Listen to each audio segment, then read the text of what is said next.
Welcome to another episode of Urban Youth Justice Presents, The Color of Education.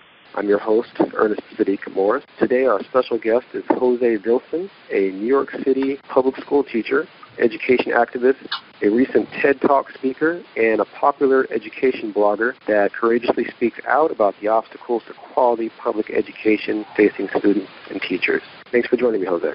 Thank you for having me. Today we'll be discussing teaching in the school or prison pipeline, strategies that you use to empower youth, what makes an effective teacher. From a unique perspective as a Black-Latino male teacher and advocate in one of the largest and most diverse school districts, you've been a teacher for quite a long time, so maybe you can give us your background, but also your activities as an activist. Well, I've been teaching now for 7 years. I was a math teacher, 6 through 8 to begin with, but about 3 years ago, I started to be a math coach as well, which is basically an instructional coach. I walk around, I try to help teachers. That's my guiding philosophy there. I also got involved with educational activism somewhere around my second, third year teaching when my writing became popular enough and my thoughts became popular enough that people thought I had some credibility in the field. A lot of my beliefs led me to people who had the same beliefs, and ever since then, it's been one wild ride. I've had a lot of different connections, made a lot of good friendships, but most importantly, I think I've helped to shift the discussion about the way we talk about kids. And if I can do that, one reader at a time, that's great. And in some cases, I get to do it 100 readers at a time. So I'm very fortunate in that respect. Well, it's very interesting. There's a shortage, number one, of male teachers, and in particular, male teachers of color. It seems to me that you would have a unique experience, how it is that you view the students and maybe how you're able maybe to relate to how the schools in particular deal with male students of color, which we know tend to be the ones that are disproportionately disciplined and actually have the highest dropout rate. Or maybe you could talk a little bit about that. I think what people really need to understand is that despite whatever movies are out there and whatever we see in the general media, there's really only about 2 to 3% of Black and Latino male educators out there. So there may be a bit of diversity, but not as much as people may think, specifically when it comes to Black and Latino male teachers. As such, I think I do have a privilege of being in the classroom, because what often happens is teachers who are supposed to be teaching a subject get pulled out of the classroom, especially if they're Black and Latino males. They get pulled out of the classroom and they become the deans or the supervisor or even just a disciplinarian as a whole. So it's important for, again, Black and Latino male teachers to be teachers strictly and to be able to have a different relationship than be the one to have to, I guess, for lack of a better word, imprison them, to try to castigate them. Instead, if they're the teachers, then they have to promote their well-being, and they have to promote them as better people and as better students. I think that's my philosophy when it comes to that aspect. I mean, I have a different angle because I'm coming in and I'm trying to promote kids and their well-being versus trying to find all the troublemakers and say, you're the ones that I have to work on all year. It's a different mindset when you're coming in thinking you have to teach math and having to discipline kids. Yeah, so it sounds to me like even as someone who obviously is well-credentialed and has experience as a teacher and takes pride in teaching skills, you're saying that the system kind of relies upon the few Black and Latino male teachers to take on a security or disciplinary role instead of just being the source of learning. That seems to me that kind of an unfair balance, not just for you, but for your regular students in your classroom. Would you feel that way? That's exactly right. And I often find that the students who have parole officers in my classroom, those parole officers all tend to be Black and Latino males. The people who come in to teach, the people who are checking security at the high schools, the people who are scanning for weapons, most of them tend to be Black and Latino males. And yet, when we look inside the classrooms, they're English teachers, they're social studies teachers, they're math teachers. We're not seeing very many Black and Latino males at all. And that's a huge issue because the latest research shows that when you have somebody who at least looks like you within your general sphere who at least has some sort of semblance to your experience, then you tend to improve academically. And that's a big deal for me. That it makes a lot of sense as well. Yeah, definitely. People tend to talk about the lack of positive role models, and it seems to me that's almost become like a status quo in terms of, we always talk about positive, behavior supports in school, and one of those things actually would be to value education. But if you're Black or Latino male student, and really the people that look like you are also the people that tend to discipline you or, in your mind, harass you or make school unpleasant, it doesn't sound to me like there's much positive incentive for those students to want to be at the school, number one, but also to identify with the people that look like them at school. That's right. Kind of interesting. Yeah, that's kind of interesting. Okay, well, actually, that leads me to one of the things I always like to bring up in terms of school-to-prison pipeline as someone who's interested in dismantling it from the school side. School-to-prison pipeline starts in the classroom, and it seems to me like people always act like discipline comes out of a vacuum. One of the issues that I would like, maybe you to, lend your perspective on is, my observation or the observation of others as well, that sometimes or oftentimes classroom management, when you're talking about a lack of diversity in the classroom, say most of your teachers are white female, statistics show that, across the nation, white females tend to be the majority, the teachers that are in the schools. Do you think that there is some way the lack of diversity is reflected in how classrooms are managed when you're dealing with students of color, in particular male students of color? Is that something that shows up in terms of discipline or how teaching pedagogy is used? Wow, that's an amazing question. I think I'll start off with this, and maybe that'll help us work our way down through this really dense question. I think it's important for teachers who come into the classroom, especially teachers who come in to a setting where the kids don't necessarily understand their experience, to come in not just with an open mind, but an open heart. And I mean that in the most sincere way possible. It seems to me that teachers who come in already feeling some sort of hostile way, and or that they feel that the kids are somehow beneath them, thus they have to save them, already are at a disadvantage versus those teachers who come in with a good understanding of the role they're playing, and that they're willing to just get in, listen a bit, and then set the ground rules for their relationship. I think a lot of teachers come in thinking that they're going to save all these kids and they're going to teach them how to be frank, as white as they are.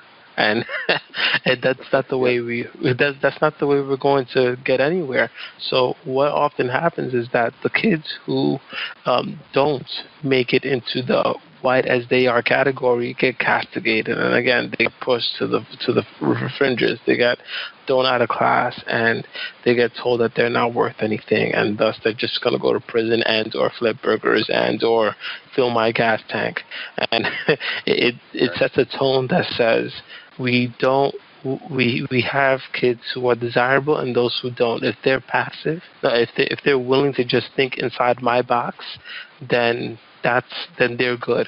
But if they're off the fringes, or if they don't fit my mold of what I think a nice little kid of color should be, then I don't really want them, and they're not desirable. It makes me also wonder in terms of the need for culturally relevant teaching practices and materials in the classroom. I think one of the things that tends to noted is missing among students of color and definitely communities of color is the idea that school should be somewhat adaptable and still teach core subjects, as we call them, in a competent way, but they should be adaptable to or made culturally relevant to the students that they serve. And I often wonder if that's something that you feel you're allowed to do as a teacher, or is it just kind of like the default that we're going to teach from the same perspective we've always taught, which, as you kind of mentioned, might be more of a European perspective? Great question. Here's this. I think there's a sort of tendency now to try to limit teachers to how far they can go with the curriculum. And they're trying to make it as tight as possible so we can, quote-unquote, raise test scores and compete internationally, which I think is, frankly, it's a load of crock.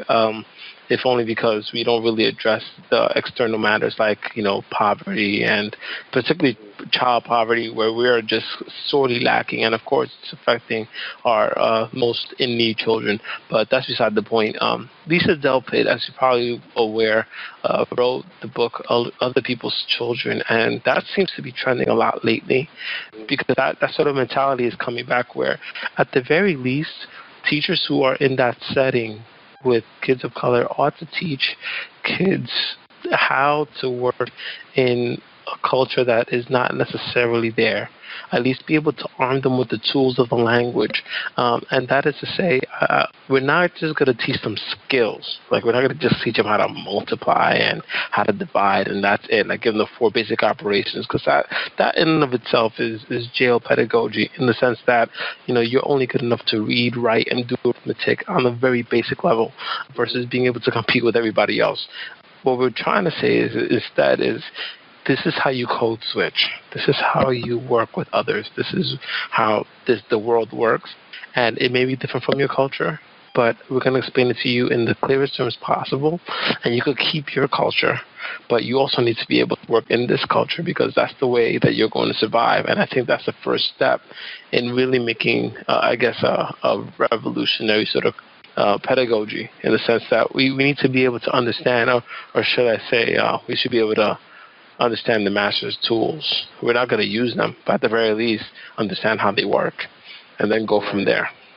Yeah, that's a good point. I would also, just to make sure that people understand out there, I think we are saying that teachers need to do more to be able to speak in that language that their students speak in, that teachers should also be provided some type of development, right? Some kind of development training. We're not saying that if you're not from the culture, you shouldn't be teaching in that particular neighborhood. It sounds to me like teachers actually need to be provided support and tools to reach all children, instead of just the children that show up that are already prepared by their past experiences to accept this new way of thinking or the standard status quo in school. I mean, is that something that you feel that some teachers need, is maybe some more help and support and understanding? Yeah, it needs to start right from jump. Like, it needs to be part of the curriculum for teachers and teacher prep. Like, there needs to be people within that sector of things that says you may not just be teaching quote unquote normal kids. You're going to have a range of experiences and a range of understandings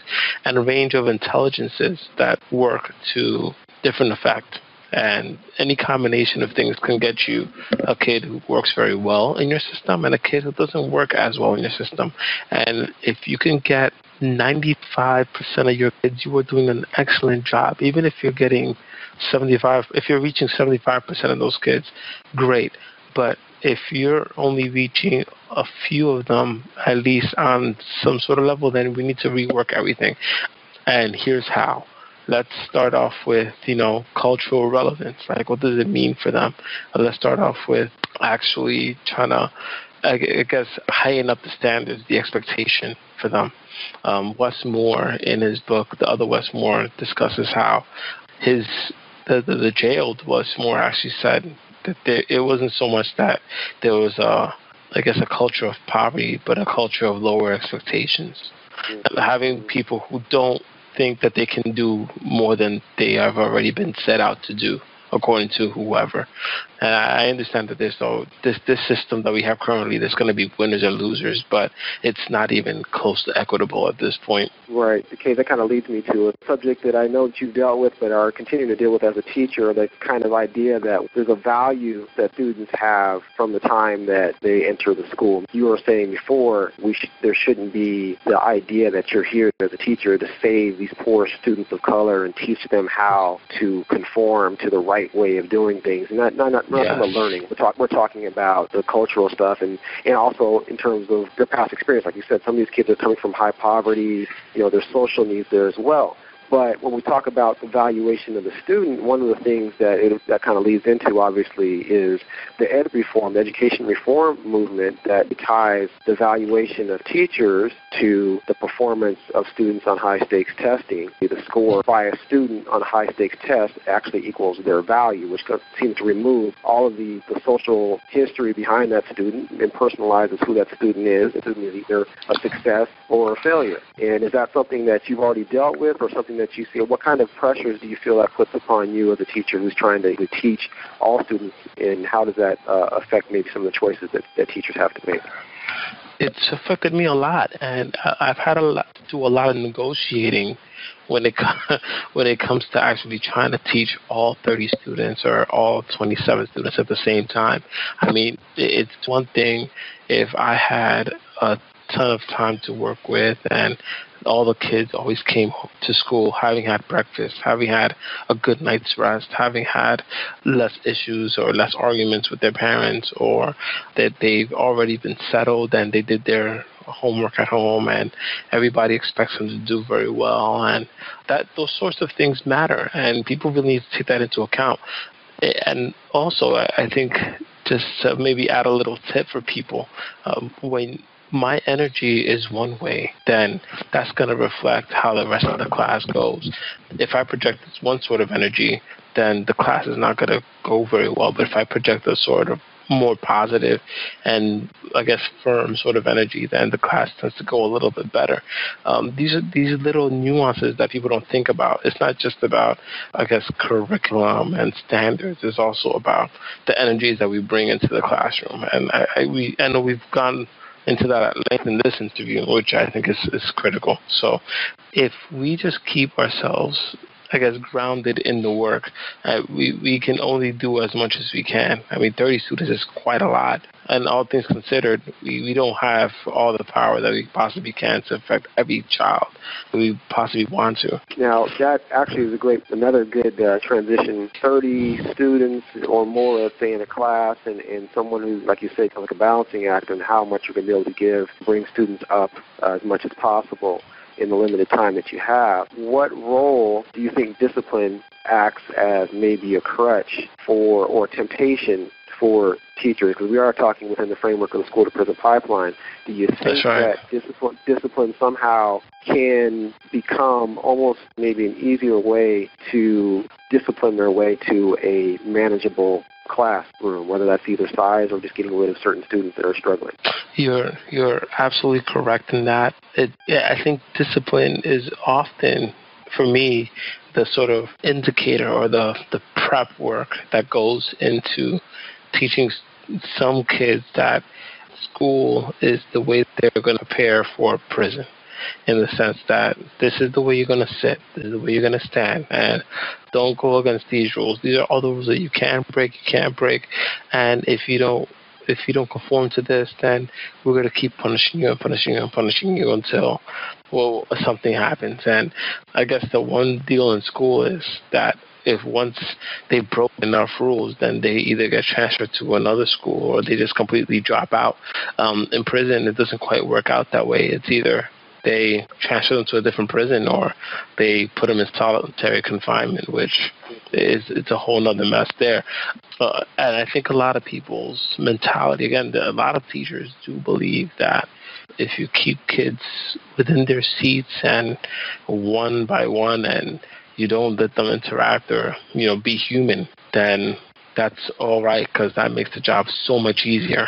Like, they don't have an opinion. They don't really have to care, and that's the way that they're going to learn. And it might have some sort of result on a standardized test, but will it teach them how to be students that can think for themselves?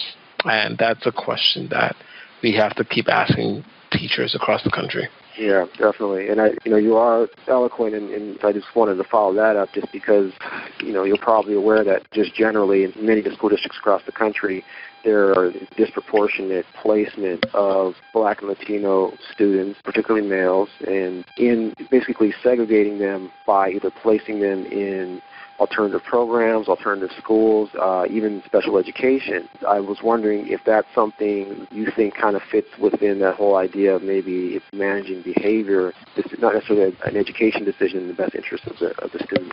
Oh, but definitely. I think there's a tendency to throw, again, Black males of color. I mean, I know I've said that a lot, and it's crazy to me that we're still having this discussion, but that you would put kids who, again, do not conform to whatever your standard boxes of what a regular student is needs to be thrown down to special ed. And again, this is not me talking about anyone in particular. This is just what the national trend seems to be. Like whenever you look inside the urban school districts or even rural school districts, you start noticing that through the halls, if there's any sort of smidgen of Black and Latino kids, a lot of them are going to end up in the special ed rooms. And versus putting them with a teacher who A, can handle them, and B, will actually want to teach them. And then there's also, and I haven't mentioned this at all, but I think principals and administrators also need to be able to step in and understand their personnel and understand the kids as well, and be able to reinforce a holistic idea of teaching, because they are, in fact, a teacher of teachers. So they, too, need to be held accountable for that, as well as the system as a whole. Like, we need to start thinking in terms of how the system, and you can name names here, want to have a certain proportion of kids, be in these programs. So then if there's any sort of gain, then they can say yes. And if there was any sort of loss, then they can always say, well, it's these kids. So, I mean, what can we do? We're just frustrated. We're trying to learn, Yeah. Now, we're going to move more toward community involvement here in just a second, but I just want to make sure we've covered everything. And the last thing I wanted to ask you, I don't know your particular school, but I do know New York City Department of Education, the school district there, report that was recently released by the NYCLU was talking about the incredible police presence that results in, I guess, 95% or more of school arrests involving Black and Latino students, which I'm sure is no shock to you, but maybe there's a lot of urban school districts that follow the model of New York, let's say. Or how do you feel in terms of dealing with having police have such a heavy presence in the schools? How does it affect you? How does it affect the mood of the school? How does it affect your students?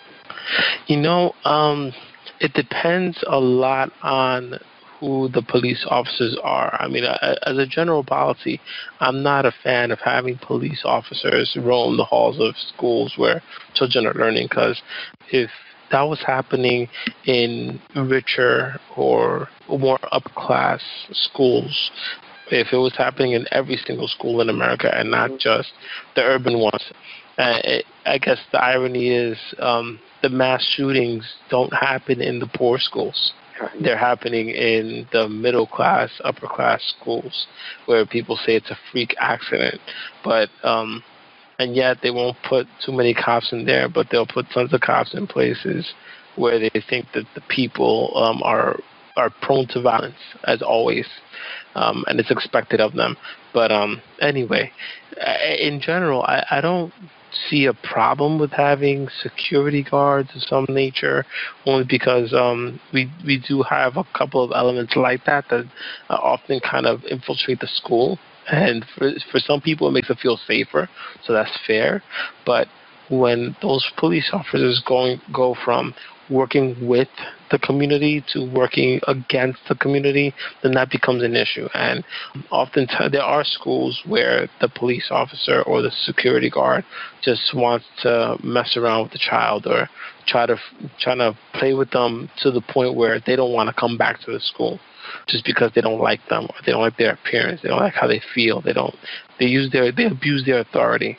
And that happens too frequently within our schools. And by our, I mean schools that are heavily populated with children of color. So it's unfortunate, because those are the places where law enforcement has the opportunity to have some redeeming qualities, and yet and still the police state constantly shows up in incidents where they shouldn't, and when they abuse their power, it's a reflection upon the entire process there. Right. I think that was really well put. Those children, our children, appreciate that you tend to say our children as well. Black and Latino youth, you're talking about the kids from low-income situations. As tough as they may seem on the outside, they're still children and they're still vulnerable. We treat them like adults all the time, as if they have to skip their childhood, and that's completely unfair. But now I wanted to. I think you've done such a great job in breaking down what the experiences are as a teacher in a large urban school district.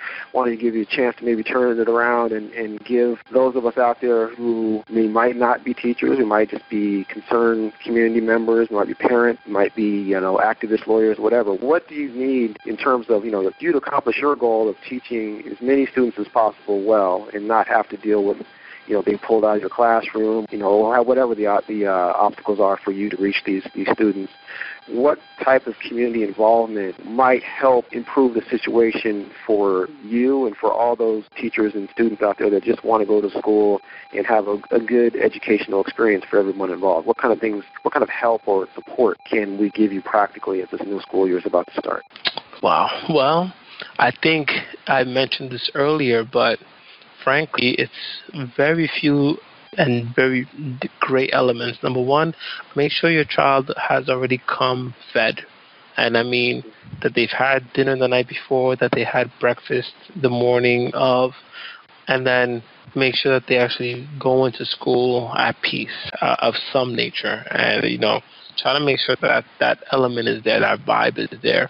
Making sure that the student has had at least a good 7-8 hours of sleep helps a great deal.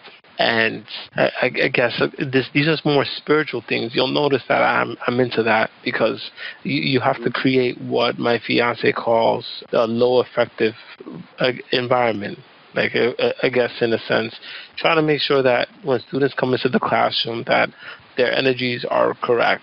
And once that happens, then we're able to kind of create a relationship where everybody's receptive and open to each other. So, and then there's letting the teacher be as proactive as possible. And what I mean by that is I tend to call parents within the first 2 weeks of teaching. And I mean, I don't wait. Like, I actually try to make that open communication and leave those lines open in case the parent needs to reach me, because the special thing about Black and Latino parents is that they leave the teacher to be experts, and then they'll ask whenever need be. And of course that can work to good and bad effect, but so long as the parent is constantly keeping tabs and making sure that we're on the same lines, we're talking about the same things, then I think that actually reflects upon the child. The child starts to understand things.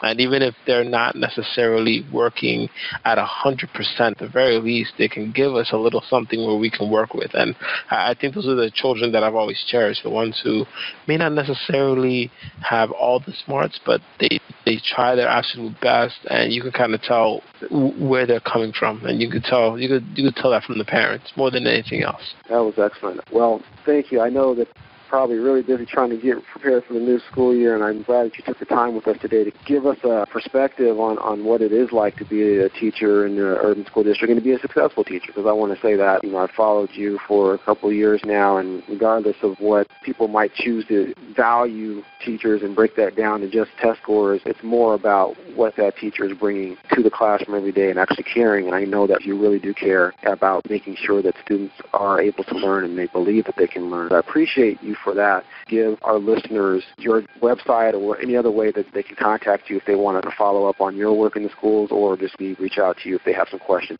Man, I think I'm one of the easiest teachers to find ever. You just Jose Vilson, type that on Google, you'll find my website, the Jose Vilson. I'm on Twitter as the JLV. I'm on Facebook, again, same name. My email would be the same, jose.l.vilson@gmail.com. So however people want to reach out to me is great. Well, thank you very much again, Jose. And once again, I applaud you and I thank you, and much success in this coming school year. Absolutely. Thank you so much. Still talking about liberation.